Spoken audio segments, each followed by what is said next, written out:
Hey guys, I just quickly wanted to do a video about working and work ethic. Um, this is going to piss a lot of people off, so I'm just warning you ahead of time. But I'm a woman, and if I can go out and take care of myself and work hard, and I do jobs that people aren't willing to do, like hand out flyers, I work at a coffee place sometimes. I do whatever I need to do to make sure that my rent is paid, my cell phone is paid, I have some food to eat, and that my bills are paid. Now, don't get me wrong, I'm working on the debt, which is why I'm becoming a financial advisor, but I took the steps myself to find somebody that I knew that was doing that and then ask them for help. And when you're not doing well and you're struggling, you need to ask for help and not ask them like, oh, give me money. Can you hook me up? It's more like, do you know anyone who's hiring? Do you know a way that I can move further ahead? And when I meet these men that are, I have a lot of love for people. So I'm not talking about those people. But when I meet these men that are hungry, that are not working, and they expect you to take care of them and hold them down, for certain people I would, and you know who you are, because I love you and it's unconditional. But for others that think they're going to get that same courtesy, no. You're a man. You should be able to provide for yourself and a family. If you have two hands and 2 feet and you were born in this country with a social security number, there is no excuse for you. I do not feel bad for you. I understand if you were making $150,000 and now you have to settle for a $40,000 a year job. I get that it's very difficult to survive when your bills were a certain amount and you have to come down. But if you're in the system, if you've never had those luxuries, there's no excuse. Because when I hated my job that I was making good money at, really good money, I was like, I'm done. I don't want to work here anymore. I went business to business in Jackson Heights, which is not a wealthy area. And I went to every single business and I'm like, hi, my name's Myra. I'm looking for work. If you guys are hiring, please give me a call. Can I leave my name and number? Are you guys hiring? I was willing to do anything because I hated my job that much. I really was done with that job. And I walked into a real estate office, and by the grace of God, I got an opportunity with someone to work with them. And they trained me, they coached me, and then I went after I made some money. I paid for my own real estate class, and I got licensed as a real estate agent, and that helped me get out of debt, and it helped me in a lot of tough times. Now, the reason I'm saying this is because you can go to a real estate office and ask them if they'll sponsor you, but you have to put the work in. And a lot of these people that aren't working are lazy because I have given so many opportunities to people who are complaining to me that they have no money and yet they don't take the job that I'm offering them and they don't take the opportunity that I offer them. So I don't feel bad for you or anyone on this planet that has two hands and 2 feet and has a social security number and was born in this country. Because you can go to every single business in your neighborhood humbly and respectfully and say, I'm looking for work. I just want to feed myself. Is there anything you can offer me? Even if it's a day's worth of work, I will do anything. And somebody will give you a job. If you go to 100 places, somebody will give you a job. But you have to be willing to do that work. And a lot of people think that they're better than the jobs that they're being offered. I'm sorry, America, but sales is a very, very lucrative job. You know who makes the most money in America? Entrepreneurs, investors, obviously. Below that tier, the working class, would be sales and finance people. Why? Because you need to sell a product to make money. Any business you're in, you're selling something to get money. So if you learn these skills, you can do anything in the world. There's too many people that look at opportunities and they're like, oh, I can't do that. I don't want to do that. Oh, I'm not doing that. Oh, I knew someone who did that and they didn't do well. Well, guess what? I knew a lot of people who who did what I did and didn't do well, but I did. I did. Because I have never had a defeating attitude. And you should never have a self-defeating attitude. Never. If someone can do it, you can do it. If I can do it, you can do it. You may take a little longer. You may be faster. You may be better. You may, not have the confidence, but you'll build that up. But you can do it. If you're looking at another human being and they're doing it. You can do it too. And you need to get that in your head. Whenever you see someone do something, if they can do it, you can do it. And the reason that I'm making this a point about having a social 2 hands and 2 feet and a mind, and I'm so tired of people, I have mental illness, I can't work with people. You need to figure out how to work your how to figure it out and get some type of work. Because the government and society should not take care of you forever. We understand you have a problem, but you need to take the necessary steps to start working towards a resolution for that problem, to start living a healthy lifestyle while you're coping and dealing with your problem, because people do it all the time. So that's another situation. And trust me, I'm getting certified to be one, and I'm getting the certifications to actually be able to coach and talk to people that have mental disorders and that have addictions and that have problems. So when I talk, I'm not saying it from a mean, cruel place. I'm saying it from a place of knowledge where I understand the condition, how it works, and what you can do. It's a self-defeating attitude. And for anybody who's going out there and they're like, no, I'm looking and I haven't found anything, and you're discouraged. I get it. I totally get it. But until you put enough skills, assets, job descriptions on your resume, you're never going to find anything. So sometimes you have to take the nitty-gritty jobs to get the experience, to get the money, to just eat, people. Eat. Pay your cell phone bill. Whatever you need to do. Sometimes you do a job and then you get hired and you find yourself in a completely different career that ends up being what you wanted to do. You know how I got the job as an office manager at Uber in New York City?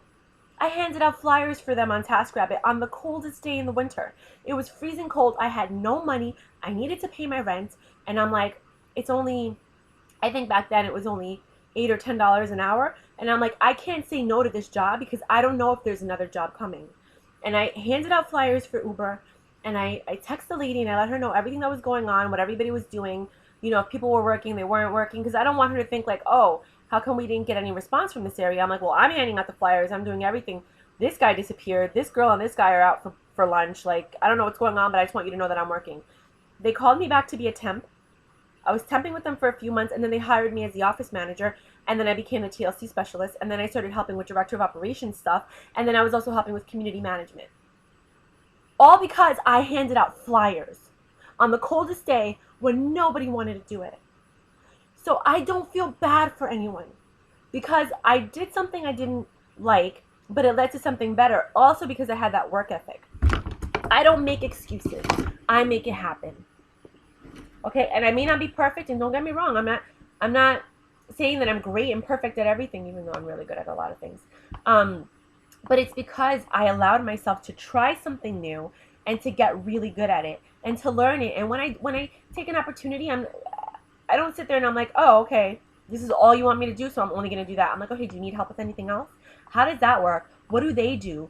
How do I get to do that? And you become passionately curious about what you're doing, and that's how you work your way up. We've all had to do things we don't want to do. And I'm not saying anything bad, like, illegal stuff or like things that are demeaning to your moral character. I'm saying jobs like handing out flyers in the dead of winter, helping someone organize and their place is disgusting and you're like, oh my God, I hope I don't catch anything because this place is so dirty and disgusting, but I need the money, so I'm just going to help them. You know what I mean? It's whatever you need to do to survive. And so I don't feel bad for anybody that's struggling because I was struggling too. And I got my way out of it. And I'm doing things that other people don't want to do. I'm doing insurance, and I'm studying to be a financial advisor now. Most people that I tell about this, they're like, oh, I don't want to do that. That's not the career I'm trying to go to. That's not the career I'm trying to go to either. But it's something that when I need money, it's something I can offer on the side. Do you understand? Like with the real estate, if I need to go back and make money, I can always go back to the real estate, work for a few months, make some money, and then go pursue my passion, go pursue what I want to do, go pursue the businesses that I'm starting. Because I got the experience by doing the work that I didn't want to do. 5 years, door-to-door sales, 6 days a week, 12 to 14 hours a day. Do you understand what that is? Without vacation? Like the only vacations I got were the trips that I won, and I worked my ass off to win the trips so that I can finally get a vacation and it's paid. But everything that I learned in the 5 years of door-to-door sales from 21 to 26 were what prepared me for life. And if you saw what I had to do, nobody would do it. Going to 150 businesses every single day, no matter what the weather was, whether it was blizzard, it was raining, it was cold, no matter, it was burning hot. Like, I was in Madison, Wisconsin, and they dropped me off at a business area, and I finished the area, and my ride, there was only one ride for the 6 of us, and I wasn't going to call them to come and get me to go somewhere else. I walked across cornfields to get to a business park. And when I got to that business park, I did something called the Century Club. I sold 100 certificates in a day. Most people are happy if they sell 10. But because I worked my ass off and I went across this cornfields and I went to that business park, I was one of the first women in the history of that company to ever hit the Century Club. And there's only been a handful of us. Why? Because I didn't give up, I didn't make excuses, and I didn't blame anyone else. I didn't sit there and drink coffee because I didn't have a ride and just stay there and assume that my day was finished. I went and I seeked out money because I needed it. So if I am a woman and I have this whatever it takes attitude and I can make it happen on my own, and trust me, my expenses are not low. I'm in New York. I have a 3-bedroom apartment. I have 2 roommates and sometimes only one, so I'm paying for 2 rooms in the 3-bedroom apartment. I have all these bills I need to pay for, and I'm trying to fix my situation with my debt. And if I could do this, I don't feel bad for any man that is here in America not working. You can work. You may not like the work. You may have to do hard labor. You may have to do an undesirable job, but you can make enough money to feed yourself and pay your rent, or rent a room, or do something. I don't feel bad for anyone, and you shouldn't feel bad for anyone either. We are in a world, if you're watching this video, you're on a smartphone or you're on a computer. So don't tell me you don't have access to the world. Don't tell me you can't figure something out. Don't tell me you can't go online and learn and self-teach yourself to get the information that you need to get other jobs, to find the certifications. There's classes all over. If you just look it up, free classes, free schools that'll give you certifications so that you can find a better job. Just go outside and talk to every single business and say, hey, I'm looking for work. I'm a hard worker. I'm dedicated. I can be here anytime you need. Even if you don't want to hire me for a full-time job, if somebody calls out sick, please call me. I will be here. I'm just trying to feed myself. I'm just trying to make enough money to pay my cell phone bill. Whatever. People have a heart. They're going to be like, oh my God, fine, I'll give you a day's worth of work and I'll pay you at the end of the day. But it's something. Guys, women, children, stop making excuses. Educate yourself. Take opportunities when they're presented to you. And I mean all opportunities. Learn from it. And if it doesn't work for you, you learn something, you walk away with it. Turn every negative situation into a positive situation. Turn anything that you can use as a learning tool into something that's going to make you a better person. I don't feel bad for anybody. I will sit there, I will empathize, I will listen to you, I will offer you opportunities. And when you decline them in front of my face, you need to understand I don't feel bad for you because that was your opportunity to make money. And you don't know where that opportunity leads. It's like actors. Sometimes they take a job, they meet a director, the director likes them, they hire them for another job. You never know. You just have to try, and you have to have faith that God is putting that opportunity in front of you for a reason. Now, if you're an actor, an actress, or you're very well skilled and you have all these opportunities, then you have to pick the one that's best for you because you have multiple things. But if you're struggling and something comes up, that might just be God saying, this is the door that I'm opening for you. You need to walk through it. And if you walk through it, the glory and the abundance will be unbelievable. I never thought that I would be an office manager at Uber, New York City, when it was starting, when it was happening, just because I handed out flyers. I never thought that I would be in a career in real estate just because I went into every single business and asked them for help. I never thought I would be doing life insurance and getting my securities license just so that I can help people and I can make money at the same time. And I'm learning how to grow and double, triple, quadruple my money when everybody else has their money in the banks and they're making nothing. But you know what? I'm going to make some finance videos later on. That's not the point. The point is you never know, but you have to take the opportunities. There's a reason the opportunity is being presented to you. Not everybody gets these opportunities. Not everybody sees these things. But there's a reason it was presented to you. So respect the person that is presenting it to you and go and listen and learn, because you never know, that might be the one thing that would have made you, a 6-figure income or a multimillionaire or whatever. but you threw it away and now you're complaining that life is hard and you have no opportunities and you don't understand why you can't find a job. I'm telling you right now, things happen for a reason, but you have to accept it. It's like Jim Carrey's Yes Man. If you say yes to enough things in life, you're going to see how abundant and how wonderful and gracious it is, because that is God presenting you with opportunities. And every time you say no, he gives it to someone else. And if you say no enough times, he stops giving you things because he's like, this person's not ready yet. Let me wait for them to hit rock bottom. And then when they hit rock bottom, then I'll come back and start offering them opportunities again. So hopefully this video makes sense to people. Hopefully, you guys see things in a very different way, because it's just a shame that I'm sitting here and I have so many people giving me their stories and I don't feel bad for them. And back in the day I used to feel bad for them. But now when I look at the last 21 years of my life, I'm like, do you know what I had to do to be the person that I am today? I don't feel bad for anybody. I've had jobs that I hated. I've worked in retail. I think I've had like 28 or 29 jobs because I'm just like, nope, not doing it. Nope, not doing it. But I made my money. I made enough money to go without working for a while to get to the next job. But because I had enough experience and I did enough things, and when I was there, I didn't just like have a job and say, oh, I'm a cashier. I'm like, oh, I'm a cashier. How do you become an assistant manager? How do you become that person? And then I work my way up from every single job, from the bottom to a certain level of management, and then I just keep working my way up, and if I don't like it, then I leave. And now I get a job as an assistant manager in retail in another job, just because I started off as a cashier in one. Now I'm an assistant manager in this other job. How do I become a store manager? How do I become a district manager? How do I see the overall concept of a company? What is the company's goal? How can I help you reach that goal? And then when you get to a certain point, now I became a personal assistant to the vice president of a jewelry manufacturing company. I became a personal assistant to a billionairess who had multiple companies all over the country. I started seeing how companies were started, and then I started learning. I went to school for entrepreneurship. I went to school for accounting. I switched to international management, spoke Japanese for 3 years with a focus on Asian studies, and then I switched to entrepreneurial management my last semester, and I graduated with a management degree. But I have a background in all of that stuff because I wanted to learn how all of it works.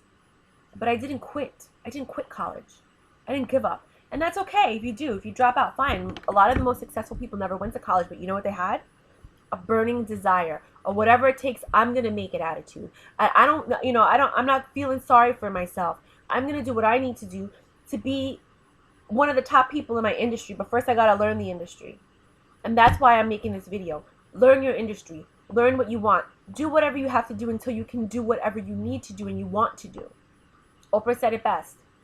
Not everybody started off at the top. They worked their way to the top. So stop feeling bad for yourself. Stop complaining. Stop making excuses. You can find a job. You just need to go out and humble yourself. Humble yourself. Take whatever you can right now, and then as you meet people at that job, they may open doors for you. People, when they see that you work hard and you have a good work ethic, they will open doors for you. People want to work with hardworking people. They don't want to work with lazy people. Nobody wants to work with a lazy person. Nobody wants to be the person working harder than everyone else at their job. They want to work with people that they see that want to work, that want to get ahead, and that are pushing themselves. And they admire that, and they say, you know what? I see that you're working hard. I'm going to help you. And that's how the world works.